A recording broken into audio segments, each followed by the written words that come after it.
शान।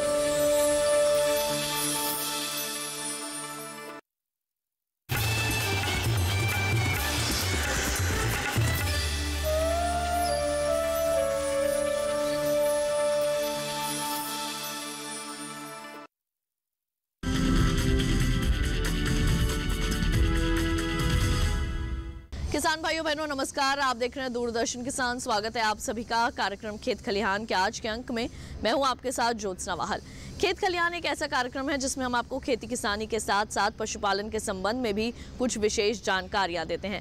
अपने आज के कार्यक्रम के इस अंक में हम आपको जानकारी देने वाले हैं बैंगन की फसल में खरपतवार नियंत्रण के बारे में और साथ ही बात होगी बकरी पालन की। तो इन तमाम जानकारियों के साथ आइए शुरू करते हैं हमारा आज का कार्यक्रम खेत खलिहान। हमारे बहुत से किसान भाई बहन ऐसे हैं जो कि सब्जियों की खेती करते हैं और सब्जियों की खेती कर भी आज के समय में अच्छा मुनाफा प्राप्त कर रहे हैं। हमारे बहुत से किसान भाई बहन ऐसे हैं जो बैंगन की खेती भी करते हैं। बैंगन की फसल में खरपतवार का भी इस वक्त प्रकोप हो सकता है। कैसे आपने उसका नियंत्रण करना है, आइए जानते हैं इसके बारे में विस्तार से। बैंगन हमारे देश में एक महत्वपूर्ण फसलों में एक माना जाता है एवं ये फसल हमारे देश में सब्जियों के राजा के नाम से जाना जाता है। ये फसल में काफ़ी गुणवत्ता होता है, जैसे इसका जो स्किन होता है उसमें एंथोसानिन नामक एक केमिकल होता है जो हमारे सेहत के लिए बहुत अच्छा है, उसको एंटीऑक्सीडेंट बोलते हैं। और इसमें एक डिज़ायरेबल फेनोलिक कंपाउंड भी जैसे क्लोरोजेनिक एसिड भी है, वो हमारे सेहत के लिए बहुत ही अच्छा है और रोग प्रतिरोध हमारे क्षमता भी बढ़ा देते हैं। ये फसल हमारे देश में करीब 7 लाख हेक्टेयर में उगाई जाती है और करीब 13 मिलियन टन की पैदावार होता है और इसकी जो प्रोडक्टिविटी है, पैदावार है, वो 19 टन पर हेक्टेयर होता है। हमारे पूसा संस्थान ने काफ़ी अच्छे वैरायटी भी निकाले हैं और इसमें अलग अलग किस्में जैसे गोल में, लंबे में, जैसे गोल में हो गया, छोटे टाइप का जो चूचू टाइप होता है, छोटा छोटा बैंगन होता है, जैसे पूसा बिंदु हो गया, पूसा अंकुर हो गया। लंबे में बहुत बढ़िया वैरायटी जैसे पूसा श्यामला हो गया और हाइब्रिड में पूसा हाइब्रिड 6 है, पूसा हाइब्रिड 9 है जो गोल में है और पूसा हाइब्रिड 5 है, पूसा हाइब्रिड 20 है जो लंबे में है। किसान भाई ये किस्में हमारे पूसा संस्थान से ले सकते हैं और ये लगा सकते हैं। बैंगन की नर्सरी के लिए जो जगह किसान भाई को चयन करना चाहिए जहाँ पे अच्छी तरह धूप और पानी की व्यवस्था हो और नर्सरी का जो बेड है उसको अच्छी तरह जुताई कर दे और मिट्टी को भुरभुरा बनाए, उसमें गोबर की खाद अच्छी तरह मिलाए।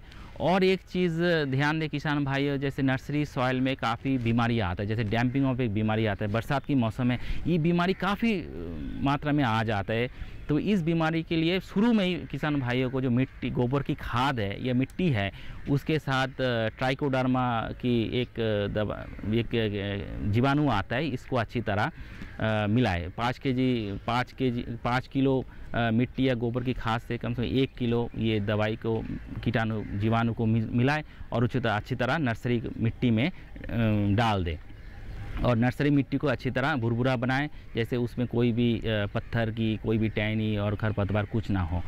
और बेड का जो साइज़ होना चाहिए वो कम से कम 3 मीटर लंबाई में होना चाहिए और 1 से 1.5 मीटर चौड़ाई में होना चाहिए।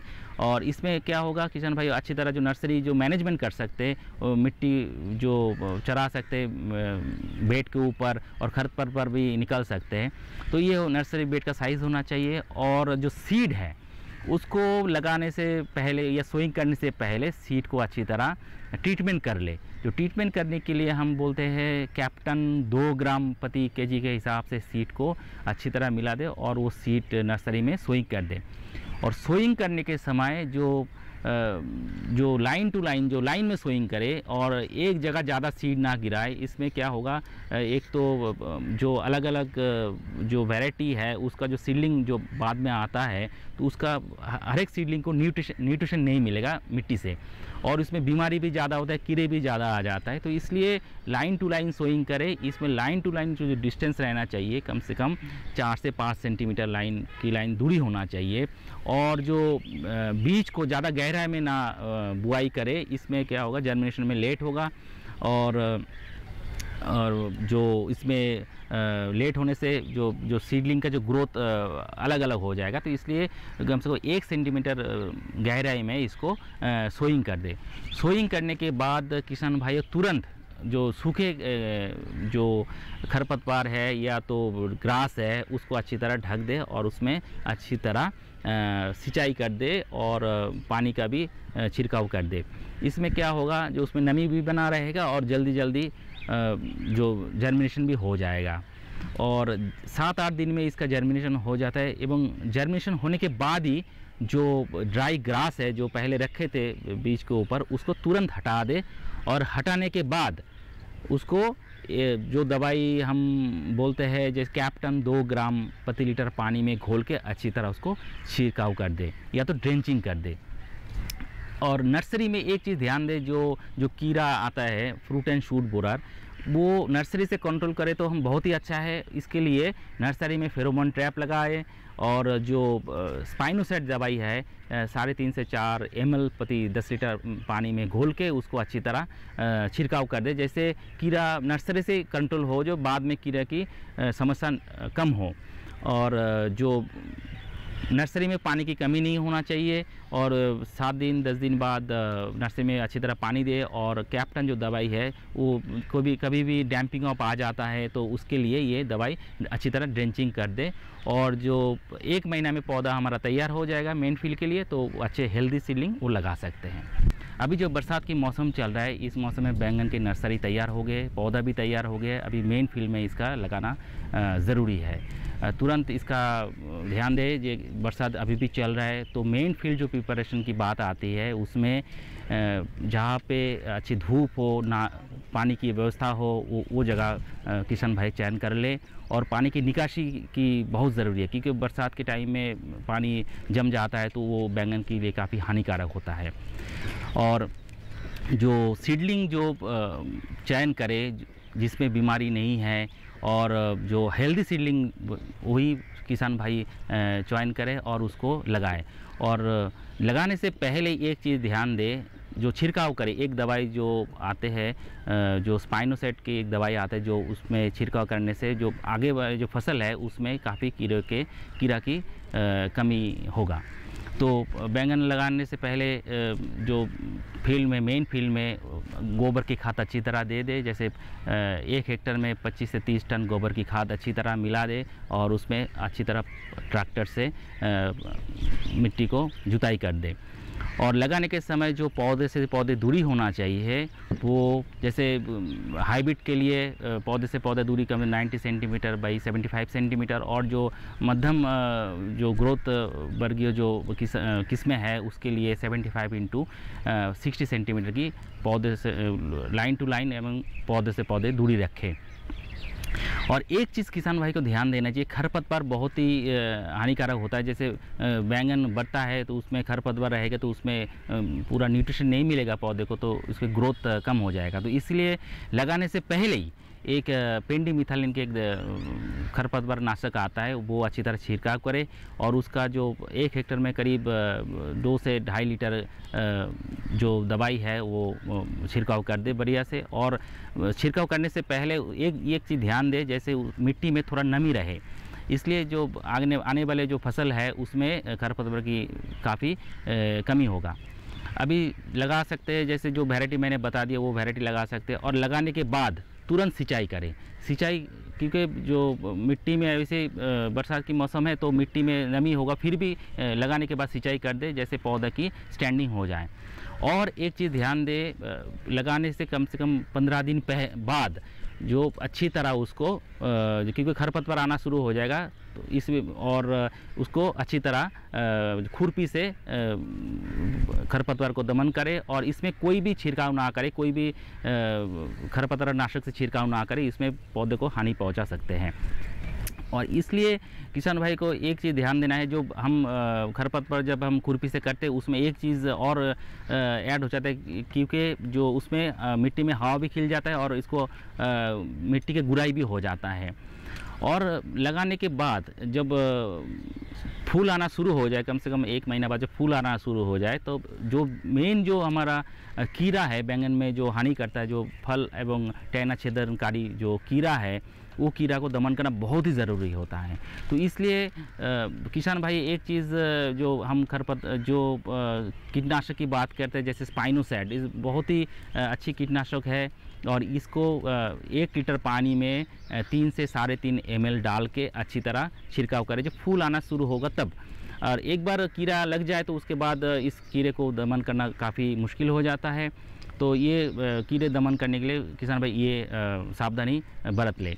और जो इसमें जो बीमारी आते हैं, जैसे जिसमें पत्ता छोटा लिटिल लीफ बोलते हैं, जो पत्ता जिसमें छोटा छोटा हो जाता है, इसके लिए एक जो कीटनाशक है, जैसे कॉन्फिडोर हो गया, एसिटामिप्रिड हो गया, ये स्प्रे कर सकते हैं। कॉन्फिडोर 0.5 से 1 ml प्रति लीटर पानी में घोल के ये छिड़काव कर सकते हैं। और एक दवाई जो आते हैं, जो पाउडर है एसिटामिप्रिड, ये दवाई किसान भाइयों 1 से 1.5 ग्राम प्रति लीटर पानी में घोल के अच्छी तरह छिड़काव करें, जैसे इसमें कोई भी लिटिल लीफ बीमारी ना हो, क्योंकि इसको कीड़े को दमन करना बहुत ज़रूरी होता है। और एक जो प्रॉब्लम किसान भाई जो आ सकते हैं वो है वायरस। ये वायरस की भी प्रॉब्लम आजकल बैंगन में काफ़ी मात्रा में बढ़ गया है, इसलिए जो सकिंग पेस्ट उसको दमन करना बहुत ही ज़रूरी है।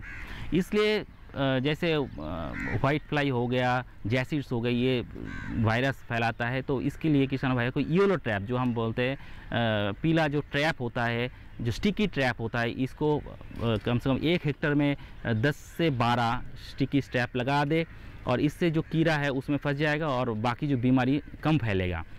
और एक अच्छी उपाय किसान भाई को लेना चाहिए, फेरोमोन ट्रैप। ये बहुत ही अच्छा ट्रैप है जो फ्रूट एंड शूट बोरर, जो हम फल एवं टहना छेदनकारी जो कीड़े हैं, इसको कंट्रोल करने में काफ़ी अच्छा होता है। ये जो फेरोमोन ट्रैप भी कम से कम 12 से 14 फेरोमोन ट्रैप प्रति हेक्टेयर के हिसाब से लगा सकते हैं।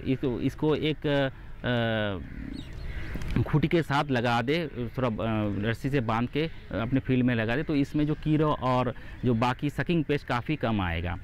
और जो इसमें बीमारी की बात है, जैसे फ्यूजिरम विल्ट एक बीमारी आता है, इसके लिए किसान भाइयों को एक दवाई कार्बेंडाजिन और मैनकोजेब, दोनों दवाई को एक साथ मिला के, कार्बेंडाजिन 2 ग्राम प्रति लीटर और मैनकोजेब 2.5 से 3 ग्राम प्रति लीटर, दोनों एक साथ मिला के जो पौधा है उसको अच्छी तरह ड्रेंचिंग कर दे। जैसे ये बीमारी जो मिट्टी से फैलता है, तो ये बीमारी भी काफ़ी कम होगा।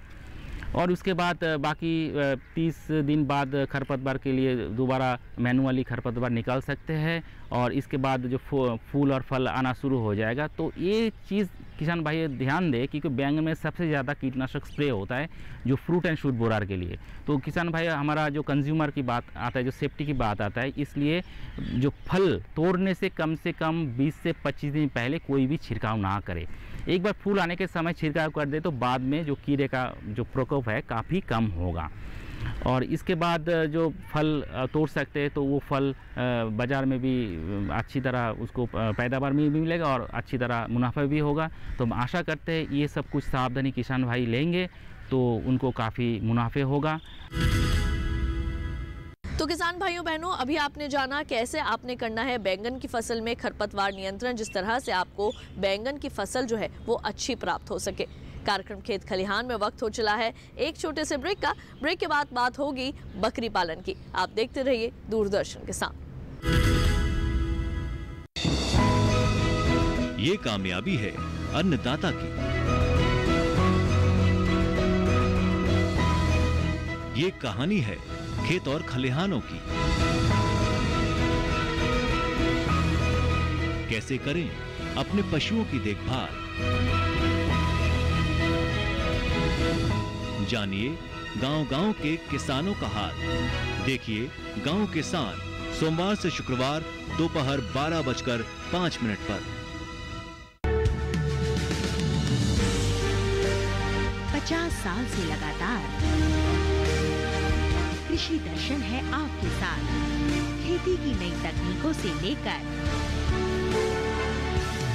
किसानों की हर समस्या का हल, जारी है कृषि दर्शन का ये सफर। किसान चैनल के साथ सोमवार से शुक्रवार शाम 5:30 पर। ब्रेक के बाद एक बार फिर आप सभी का स्वागत है कार्यक्रम खेत खलिहान में। हमारे बहुत से किसान भाई बहन ऐसे हैं जो कि फसलों की खेती के साथ साथ अपनी आय में बढ़ोतरी करने के लिए पशुपालन के क्षेत्र में भी अपना हाथ आगे बढ़ा रहे हैं।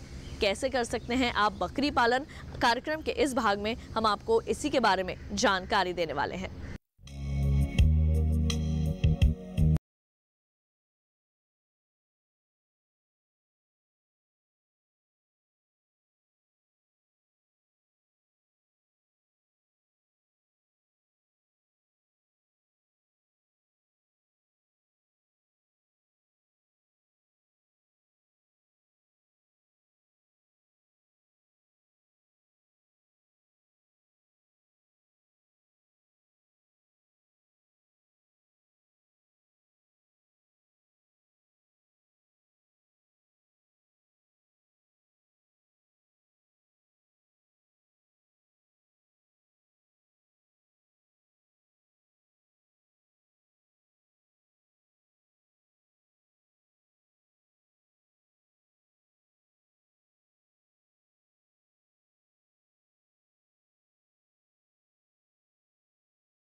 और बाड़े में रखकर भी अच्छा उत्पादन लिया जा सके। जो संपूर्ण आहार पशुओं के लिए जो हम बकरियों के लिए बना रहे हैं, इसका एक बड़ा विशेष महत्व है। और इसकी खास बात यह है कि विशेष परिस्थितियों में जहां बकरियों के लिए कभी हरा चारा नहीं है, चरागाह धीरे धीरे ख़त्म होते चले जा रहे हैं, सूखा चारा उपलब्ध नहीं है, उन परिस्थितियों में हम एक संपूर्ण आहार बना के बकरियों की जो पोषण आवश्यकताएं हैं पूरी कर सकते हैं। इसका सबसे महत्वपूर्ण पहलू यह है कि पूरा का ये हमारे जो संपूर्ण आहार है, इसमें संतुलित भूसे की मात्रा होती है, संतुलित दाने की मात्रा होती है, कितने मिनरल्स एवं लवण की आवश्यकता है वो संतुलित होती है। तो इसको खिलाने के बाद बकरियों को कुछ भी खिलाने की आवश्यकता नहीं है, केवल आपको पानी देना है। तीसरा इसका बड़ा महत्वपूर्ण बिंदु यह है कि इसे खिला के जो बकरियों की पैदावार है, जो बढ़ोतरी है, बहुत अच्छी देखी गई है। और चौथी जो बात है कि ये बड़ा हाइजीन है, इसमें गंदगी बिल्कुल नहीं होती है। इसको खिलाने के बाद बीमारियां कभी भी हमने बकरियों में नहीं देखी हैं, क्योंकि संतुलित आहार मिल रहा है। चाहे आहार आप संतुलित देंगे, बीमारियां बहुत कम होंगी। बकरियां ऐसे बड़े चाव से खाती हैं, मैंने देखा हुआ है। और अगर आप पूछें कि कितना खाती हैं, तो अगर आपकी 100 किलो की कोई बकरी है तो करीब करीब 4 किलो ये संपूर्ण आहार खा लेगी। बच्चों में भी हमने बहुत सारे प्रयोग किए हैं, बहुत अच्छी उनका वजन बढ़ता है। हमने दूध वाली बकरियों में प्रयोग किए हैं, दूध की पैदावार बहुत अच्छी है। अगर किन्हीं किसान भाइयों को बकरे बाज़ार में बेचने हैं, उनके लिए भी संपूर्ण आहार बहुत बढ़िया है। इसके अलावा किसानों को सबसे बड़ा फ़ायदा इसका ये है कि किसानों के पास जो भी सूखे चारे उपलब्ध हैं, चाहे वो भूसा हो, गेहूं का भूसा हो, अरहर का भूसा हो, चने का भूसा हो, सूखी घास है, वो इसमें उपयोग कर सकते हैं। 40% इसमें आप दाना मिलाएं, 60% इसमें भूसा, सूखा चारा जो भी किसान के पास है वो आप मिला सकते हैं। अगर आपको 100 किलो कंप्लीट फीड बनाना है तो 40 किलो दाना मिलाएं, 60 किलो उसमें सूखा चारा मिलाएं। इसको मिला के थोड़ा सा इस पर पानी छिड़क दीजिए। कोई बाइंडर की ज़रूरत नहीं है, इसमें सीरा की ज़रूरत नहीं है जिसको मिलाने के लिए, केवल थोड़ा सा आप पानी छिड़क दीजिए और उसके बाद इसकी पैलेट आप देख रहे हैं तैयार कर लीजिए, ये जो बनी हुई हैं। और इसके बाद सीधा आप बकरियों को इसको खिला सकते हैं। हरे चारे के लिए इसमें हम विटामिन ए मिलाते हैं, जिसकी आवश्यकता पूरी हो जाया करती है। तो अगर एक बार किसान भाई के पास चरने के लिए कोई चरागाह नहीं है, हरा चारा उपलब्ध नहीं है, उस परिस्थितियों में ये बहुत अच्छा काम करता है। खनिज, लवण और नमक, मैं आपको पूरा इसका एक संगठन बता देता हूँ कि जो हमारा दाना बनेगा, जिसे हम 40 किलो मिलाते हैं, उसमें करीब 60 से 70 किलो तक ग्रेन मिलाई, जिन्हें हम दाने अनाज कहते हैं। चाहे आपके पास मक्का हो, चाहे आपके पास ज्वार हो या बाजरा हो या गेहूँ, 10 से 15% तक इसमें आप कोई भी खल मिला लीजिएगा, चाहे वो एक अलसी की खल हो या मूंगफली की खल हो, सोयाबीन की हो, सूर्यमुखी की हो। एक सरसों की खल को हम कम मिलाते हैं क्योंकि उसमें थोड़ा कड़वाहट होती है, बकरियां उसे कम पसंद करती हैं। इसके अलावा जैसा आप पूछ रहे थे, खनिज लवण मिलाते हैं। 2 किलो खनिज लवण, अगर आप 100 किलो दाना आपने बनाया है तो 2% खनिज लवण और 1% नमक, ये इसका कंपोजिशन होता है। अगर आप पूछना चाहें इसकी लागत कितनी आती है, तो इस पूरे जो आप संपूर्ण आहार देख रहे हैं, इसकी कीमत करीब 7 रुपये प्रति किलो के हिसाब से करीब करीब आया करती है। इसमें सब जो कुछ हम मिला रहे हैं उसकी कीमत भी है, मशीन में जो हमारी बिजली खर्च होती है उसकी कीमत भी है, लेबर कॉस्ट भी है, सबको मिला के 6-7 रुपये पड़ती है। हमने इसका पूरा इकोनॉमिक्स भी देखी है, पूरा आकलन किया हुआ है, तो बहुत ही प्रभावशाली, बहुत इकोनॉमिक और एक फ़ायदेमंद सौदा है। आज देश में व्यावसायिक स्तर पर बकरी पालन तेजी से लोकप्रिय हो रहा है। बकरी पालन में अच्छी नस्लों की मांग बढ़ी है, लेकिन सुदूर क्षेत्रों में अच्छी नस्ल के नर बकरे न होने के कारण नस्ल सुधार के प्रयासों में काफी दिक्कतें आ रही हैं। लेकिन इस समस्या का समाधान भी केंद्रीय बकरी अनुसंधान संस्थान के वैज्ञानिकों ने कृत्रिम गर्भाधान के माध्यम से ढूंढ लिया है। अभी तक गाय भैंसों में ही कृत्रिम गर्भाधान सफलता पूर्वक किया गया है, लेकिन बकरियों में भी कई प्रकार की दिक्कतें आ रही थी। संस्थान के वैज्ञानिकों ने बकरियों में कृत्रिम गर्भाधान की जो तकनीकी विकसित की है वह बेहद कारगर है और अब उसके मानक भी तय कर लिए गए हैं। एक ही अत्यंत उपयोगी जनन तकनीकी है जिसका सफलतापूर्वक प्रयोग बड़े नस्ल के पशुओं जैसे गाय या भैंस में काफ़ी लंबे अरसे से किया जा रहा है। लेकिन कुछ हाल के वर्षों में बकरी की एक महत्ता को देखते हुए बकरी और भेड़ों में भी इस तकनीक का प्रयोग सफलतापूर्वक और प्रारंभिक अवस्था में हमको इसकी सफलता भी मिली है। कृत्रिम गर्भाधान विधि का सबसे अधिक फ़ायदा ये है कि इसमें हम अच्छे नस्ल के जो हमारे बकरे हैं उनके वीर्य को ज़्यादा से ज़्यादा बकरियों के कृत्रिम गर्भाधान के लिए प्रयोग कर सकते हैं। और इस तकनीक का एक फ़ायदा ये भी है कि जो बकरे शारीरिक रूप से सक्षम नहीं हैं उनके वीर्य को भी हम एक कृत्रिम गर्भाधान कृत्रिम योनि में एकत्रित करके उनका प्रयोग काफ़ी अच्छी बकरियों में अच्छे नस्ल की संतति पैदा करने के लिए किया जाता है। इस तकनीक के प्रयोग के लिए सबसे बड़ी सावधानी ये है कि बकरी पालकों को ये पता होना चाहिए कि बकरी का गर्भाधान कब कराएं। बकरी आमतौर पर हमारे देश की बकरियां 1 से 1.5 दिन या 24 से 36 घंटे तक गर्मी में रहती हैं और उसी अवधि में अगर उसको हम कृत्रिम गर्भाधान कराएं तो उसकी सफलता जो है 50 से 60% हो गई है। हमारे संस्थान द्वारा बकरियों में कृत्रिम गर्भाधान तकनीक का प्रयोग हाल के वर्षों में इसको किया गया है और इसकी सफलता हमें प्रारंभिक स्थिति में इसकी सफलता भी मिली है। इसमें हम क्या करते हैं, बकरी में जो है जब बकरी गर्मी में आ जाती है उस समय गर्मी में बकरी की जो है योनि मार्ग में जो हमारे पास सीमन की स्ट्रॉ है जिसमें हम 80 से 100 मिलियन शुक्राणु रखते हैं, उसको एक विशेष पिचकारी के द्वारा जिसको हम AI टेक्निक कहते हैं उसके द्वारा बकरी के गर्भाशय में उसको हम डाल देते हैं। उसके बाद में बकरी अगर गर्भित रहती है तो उसको 1 महीने के उपरांत हम उसके गर्भ का परीक्षण करते हैं। अभी हमने उसको एक्सपेरिमेंट स्टेज पर शुरू किया, लेकिन अब आने वाले वर्षों में शीघ्र ही गाय और भैंस की तरह भी ये जो बकरी का वीर्य है, सीमन है, स्टॉक के रूप में उपलब्ध किसानों को किया जाएगा, जिससे कि वो अपने बकरियों के नस्ल में अपेक्षित सुधार ला सकेंगे। देश में अधिकतर बकरी पालन मांस उत्पादन के लिए किया जाता है, लेकिन केंद्रीय बकरी अनुसंधान संस्थान मखदूम के वैज्ञानिकों ने बकरी के दूध के भी कई उत्पादन तैयार किए हैं। यह संस्थान ग्रामीणों को बकरी पालन संबंधी प्रशिक्षण भी देता है, जिससे गांवों में रोजगार का भी सृजन हो और ग्रामीणों की आमदनी में भी इजाफा हो। बकरी के दूध में वसा बेहद छोटी छोटी गोलियों के रूप में होती है, जिससे बकरी के दूध को पचाना बेहद आसान होता है। ग्रामीण अर्थव्यवस्था में बकरी पालन का योगदान बेहद अहम है और आने वाले समय में पूरी उम्मीद है कि बकरी पालन एक बड़े उद्योग के रूप में उभरेगा, जिसमें केंद्रीय बकरी अनुसंधान संस्थान का बेहद सार्थक योगदान होगा। तो अभी आपने जाना किस तरह से आप कर सकते हैं बकरी पालन, और अपने आज के कार्यक्रम के इस अंक में हमने आपको बैंगन की फसल में किस तरह से खरपतवार प्रबंधन आपने करना है इसके बारे में भी जानकारी दी। हमारे आज के कार्यक्रम खेत खलिहान के इस अंक में किसान भाइयों बहनों केवल इतना ही, लेकिन अगले अंक में फिर होगी आपसे मुलाकात कुछ और खास जानकारियों के साथ। तब तक के लिए मुझे दीजिए इजाजत। आप देखते रहिए दूरदर्शन किसान। नमस्कार।